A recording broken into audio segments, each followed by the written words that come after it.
జగనే ఉండి ఉంటే ఈరోజు ప్రతి తల్లి అనుకుంటా ఉంది, ప్రతి పిల్లాడు అనుకుంటా ఉన్నాడు.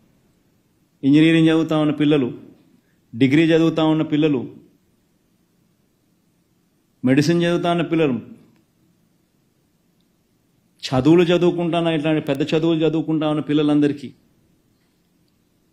జగనే ఉండి ఉంటే ఏ క్వార్టర్కి సంబంధించిన ఫీజు రీయింబర్స్మెంట్ ఆ 3 నెలల కాలం అయిపోయిన వెంటనే మళ్ళీ నెక్స్ట్ ఇమీడియట్లీ డబ్బులు వచ్చేటివి. ఈరోజు జనవరి, ఫిబ్రవరి, మార్చ్ క్వార్టర్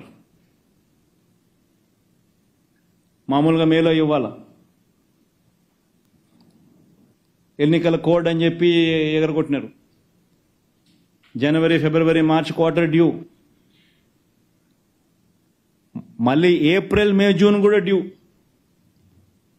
2 క్వార్టర్లకు సంబంధించిన విద్యా దీవెన పూర్తి fee reimbursement due.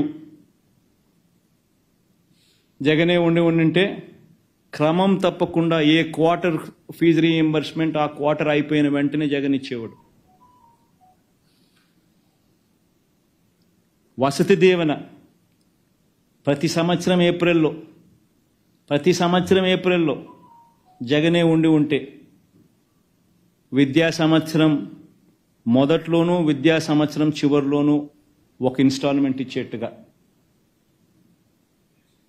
Vasathi Deevena కింద ప్రతి తల్లికి ఒక్కొక్క పిల్లాడికి 20,000, ఇంజనీరింగు, డిగ్రీ చదివే పిల్లలకు, పాలిటెక్నిక్ చదివే పిల్లలకు 15,000, ఐటీఐ చదివే పిల్లలకు 10,000. వీటిని 2 ఇన్స్టాల్మెంట్స్గా చేసి ప్రతి ఏప్రిల్లో ఒక ఇన్స్టాల్మెంటు క్రమం తప్పకుండా ప్రతి ఏప్రిల్లో జగనే ఉంటే వచ్చి ఉండేది. జగనే ఉంటే ఇచ్చాడు. ప్రతి పిల్లాడు ఈరోజు అడుగుతా ఉన్నాడు, ప్రతి తల్లి అడుగుతా ఉంది. పట్టించుకునేవాడు లేడు. పైగా కాలేజీలకు సంబంధించిన ఫీజులు కూడా వీళ్ళు ఇష్టం వచ్చినట్టుగా ఎడాపెడా కొన్ని కాలేజీలకు పెంచుకున్నారు. ఒక్క విద్యా దీవెన, వసతి దీవెన రూపేణా వైఎస్ఆర్సీపీ ప్రభుత్వం 18,000 కోట్ల రూపాయలు ఇచ్చింది. 18,000 కోట్ల రూపాయలు, 18,000 crores.